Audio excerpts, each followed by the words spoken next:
नमस्कार. स्वयंपाकघर निलिमा किचनमध्ये आज आपण प्रजासत्ताक दिनानिमित्ताने एक गुळाचा पदार्थ बघणार आहोत. बनवायला अगदी सोपा आहे आणि अगदी छान असा चविष्ट असा आपला क्रिस्पी गुळाचा पदार्थ हा तयार होतो. त्यासाठी काय करायचं, सर्वात आधी आपण कढई गॅसवरती गरम करून घेऊया. त्यानंतर लगेचच आता यामध्ये अर्धा वाटी आपण पाणी घालून चवीनुसार मीठ टाकून त्याला व्यवस्थित मिक्स करून घेऊया. तर आता आपण पाण्यामध्ये मीठ मिक्स करून झाल्यानंतर आता ह्या पाण्याला अगदी छान अशी उकळी येऊ द्यायची. ह्या पद्धतीची उकळी आल्यानंतरच अर्धा कप किंवा अर्धा वाटी पाण्यासाठी इथे 1 वाटी आपण तांदूळाचं पीठ हे घेणार. आपण नेहमीचं घरगुती आपलं भाकरी बनवायचं तांदूळाचं पीठ घेतले, त्यामध्ये ह्याला व्यवस्थित मिक्स करून घ्यायचं. पाण्यामध्ये आपलं पीठ हे ह्या पद्धतीने व्यवस्थित मिक्स झाल्यानंतर लगेचच गॅस बंद करायचा. गॅस बंद केल्यानंतर यावरती आपण आता झाकण हे झाकून देणार आहोत. झाकण झाकल्यानंतर आपल्याला 2 ते 3 मिनटं छान ह्या पिठावरती वाफ फिरून द्यायची. त्यामुळे काय होईल, जे आपलं पीठ आहे ते छान शिजून तयार होईल. तर 2 ते 3 मिनटानंतर लगेच झाकण काढून घ्यायचं आणि ह्या कढईतलं पीठ एका मोकळ्या भांड्यामध्ये, जेणेकरून आपल्याला याची कणिक अगदी व्यवस्थित मळता येईल, ह्या पद्धतीचं अगदी पसरट भांडं घ्या.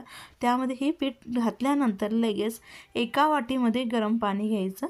रूम टेम्परेचर पाणी, गार पाण्याचा वापर करून घेऊ नका, त्यामुळे आपल्या पिठाला तडे जाण्याची शक्यता असते. तर सर्वात आधी पाणी न वापरता हाताने व्यवस्थित त्याला मिक्स करून घ्या, जेणेकरून आपलं पीठ हे पातळ होणार नाही. बऱ्याच वेळेस काय असतं, तांदळाचं पिठाचं आपल्याला कोरडं वाटतं, पण आपण त्याला मिक्स करायला घेतलं ना, लगेचच त्याला ओलसरपणा येतो आणि त्यामुळे आपलं पीठ हे सैलसर होण्याची शक्यता असते. म्हणून मी तिला व्यवस्थित मिक्स करून घेतले आणि त्यानंतर गरम पाण्याचा अगदी थोडं पाण्याचा हात घेऊन ह्या पद्धतीने आपण छान नेहमीसारखं अगदी मऊसूत असं आपण याचं कणिक हे मळून घेऊया. तर 2 ते 3 मिनटं आपण छान कणिक हे मळून तिला चोळून घेतलं आहे. अगदी मऊसूत ह्या पद्धतीचं आपण ह्या तांदूळाच्या पिठाचा गोळा तयार करून घ्यायचा.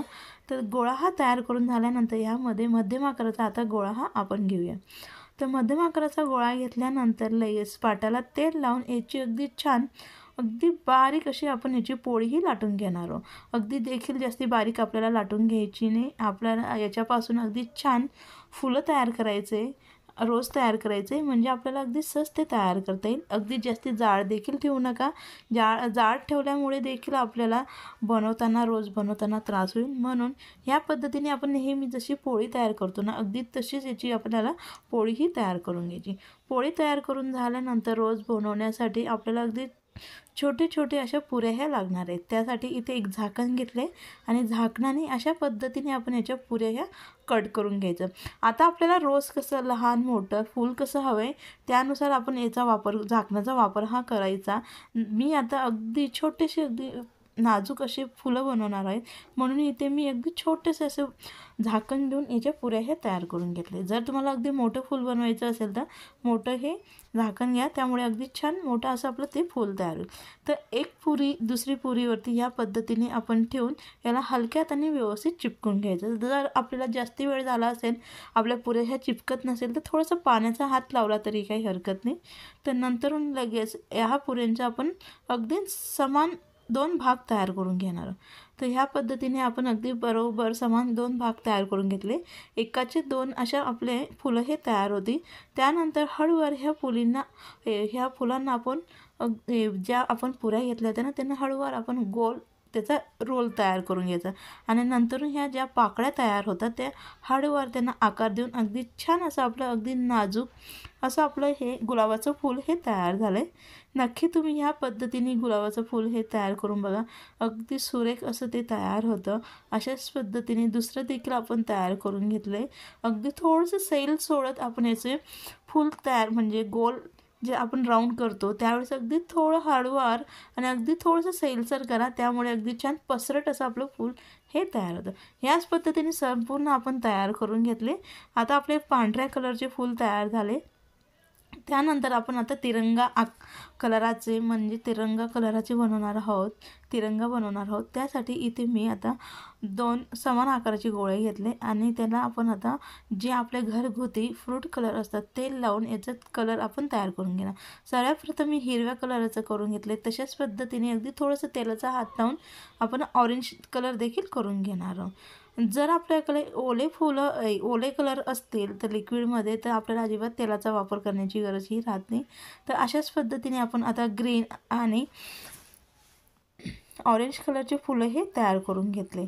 तर ह्या पद्धतीने आपण एक आता तिरंगाचं एक फूल तयार करून घेणार. सर्वप्रथम ऑरेंज, व्हाईट आणि ग्रीन कलर आपण ह्या पद्धतीने रचून दिले आहे पुऱ्या, आणि त्याचे लगेच समान 2 भाग तयार करून घ्यायची.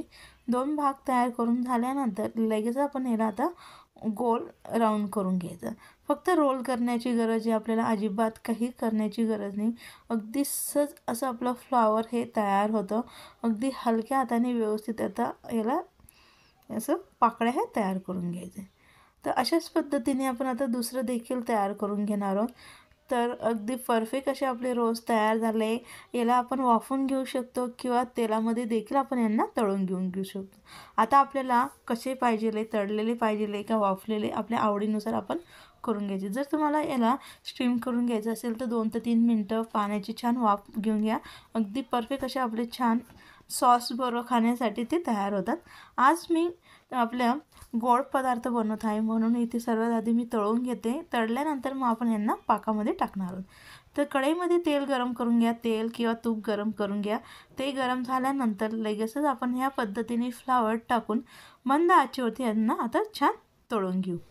रेसिपी आवडली असेल तर नक्की लाईक करा, शेअर करा, कमेंट्स करा, चॅनलला सबस्क्राईब करा, जेणेकरून याच पद्धतीचे नवनवीन व्हिडिओ अपलोड केले तर सगळ्यात आधी त्याचं नोटिफिकेशन हे तुम्हाला मिळेल.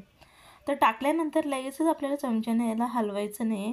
1 ते 2 मिनटानंतर आपण चमच्याने ह्या पद्धतीने चाळत आता छान ब्राऊन कलर येईपर्यंत आपल्याला अजिबात तळायचं नाही, कारण आपल्याला व्हाईट कलर हवा आहे फुलांचा, म्हणून फक्त छान क्रिस्पी होईपर्यंत आपण यांना तळून घेणार आहोत. क्रिस्पी होईपर्यंत मी यांना तळून घेतले. लगेच एका प्लेटमध्ये काढून घेऊ. काढल्यानंतर साईडला लगेच आपण याचं सिरप तयार करून घेणार आहोत साखरेचं.